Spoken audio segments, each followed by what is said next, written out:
Assalamualaikum, saya ni Izan Farah dari kelas 3 RUS. Hari ini saya mahu menerangkan tentang bab 2.1.6 tajuk membuat senarai peralatan dan bajet produk. Di sini apa pelajar yang perlu tekankan ialah untuk menghasilkan produk yang dikehendaki, beberapa bahan dan peralatan perlu dikenal pasti. Kesesuaian bahan, peralatan dan bajet mesti dilakukan dengan teliti supaya proses penghasilan produk dapat dilaksanakan dengan lancar. Yang pertama, senarai bahan contoh untuk produk penggilat kasut magic.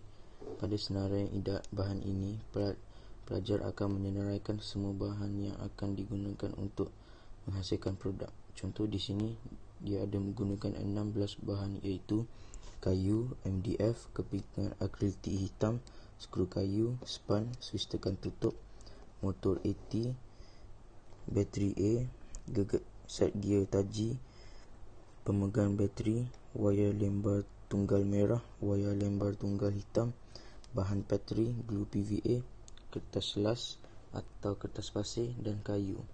Untuk setiap bahan ini, pelajar kena nyatakan kuantiti yang akan digunakan. Kemudian kita tengok senarai peralatan bagi produk penggilat kasut magic. Pelajar diminta menyatakan semua peralatan yang digunakan. Contoh di sini dia guna gergaji jig. Gergaji jig kegunaannya adalah memotong papan lapis, papan dan MDF dengan ketebalan tertentu serta kepingan akrilik secara melengkung atau lurus.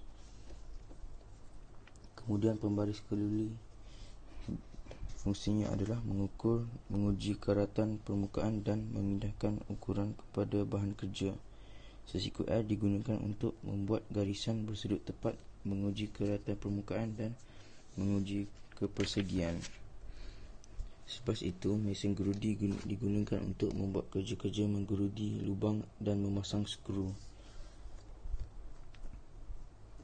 Mesin pelelas gunanya untuk membuat kemasan, meratakan dan melincirkan permukaan bahan kerja. Apit G digunakan untuk mengapit bahan kerja ketika proses mengglu, menggerudi, memahat atau menggergaji.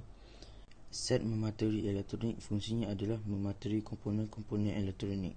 Penjalur wayar fungsinya adalah menjalur penebat wayar dan memotong wayar. Pemotong styrofoam digunakan untuk memotong bahan kerja seperti span dan polistrina. Set memateri elektronik fungsinya adalah memateri komponen-komponen elektronik.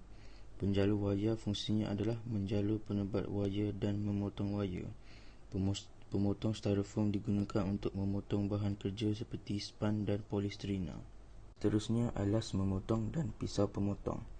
Fungsinya adalah alas untuk meletakkan bahan kerja ketika memotong menggunakan pisau. Ragu meja fungsinya adalah memegang bahan kerja semasa proses memotong, memelas dan lain-lain.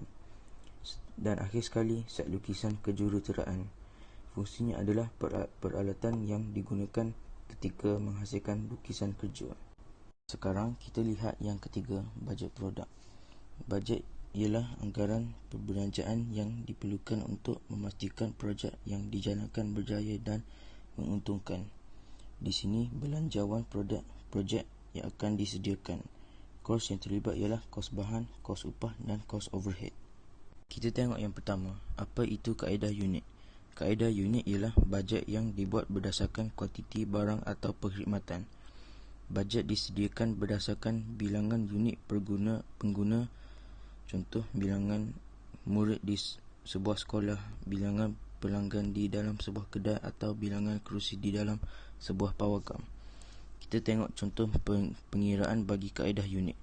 Masalah di sini ialah katakan kos makanan bagi seorang murid ialah RM5. Jumlah murid di sebuah sekolah ialah seramai 1,000 orang. Jadi bajet makanan untuk 1,000 orang murid mengikut kaedah unit ialah RM5 darab dengan 1,000 orang. Jadi RM5,000. Untuk kaedah unit ini, ianya lebih mudah difahami dan pantas, namun kurang tepat kerana tidak mengambil kira seluruh kos yang terlibat. Sekarang kita tengok konsep SMART. Konsep SMART digunakan dalam penentuan bajet produk seperti rajah di bawah. S. Spesifik, penetapan tujuan atau objektif projek. M. Measurable, boleh diukur. Pengukuran pengagihan kewangan dalam kos-kos yang terlibat. A. Attainable, boleh dicapai. Projek boleh dilaksanakan dari sudut keupayaan, kewangan dan tenaga kerja. R. Realistic, sesuai dengan kehendak pengguna dan dianalisis sama ada kehendak mereka mencapai tujuan projek. T. Time bound, jangka masa ditetapkan. Tempoh masa dan sumber kewangan mencukupi untuk menyiapkan projek. S. Tujuan projek. Pada tujuan ini, pelajar perlu menyenaraikan nama projek, tujuan, bilangan dan sasaran.